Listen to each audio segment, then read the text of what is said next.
మీకు ప్రధానంగా ఈ పైల్స్ రావడానికి కారణాలు మీ కడుపులో ఒక 3 రకాల ఆమ్లాలు, మీ స్మాల్ ఇంటెస్టైన్లో ఒక 4 రకాల ఆమ్లాలు, అలాగే లివర్ నుంచి వచ్చే ఒక 3 రకాల ఆమ్లాలు.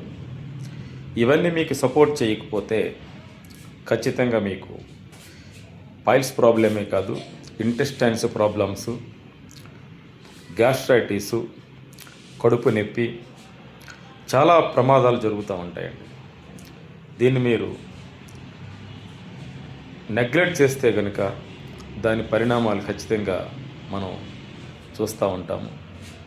నేను ఒకటే చెప్తున్నాను, మీరు ప్రతిదీ తినండి, ఆకలిస్తే తినండి, టైం టు టైం తినకండి, ఏదైనా తినండి, అరిగితే తినండి, అరగలేదనిపిస్తే మీరు తినొద్దు. చాలామంది ప్రశ్నిస్తుంటారు, అసలు అరుగుతుందా అరగట్లేదా, అసలు ఏం జరుగుతుంది, అసలు ఏం తినాలి, తింటే ఎన్ని గంటలకు నిద్రపోవాలి, ఏ టైంలో తినాలి, ఇలాంటి సందేహాలు అనేకమైనవి మనకున్నాయండి.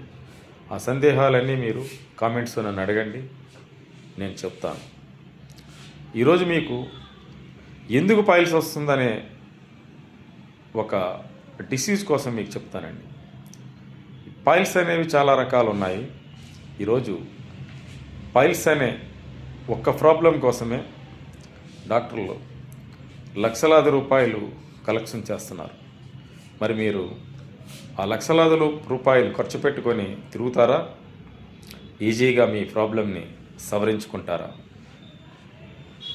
నన్ను అడగండి, కామెంట్స్ ద్వారా నేను ప్రతిదీ మీకు చెప్తాను.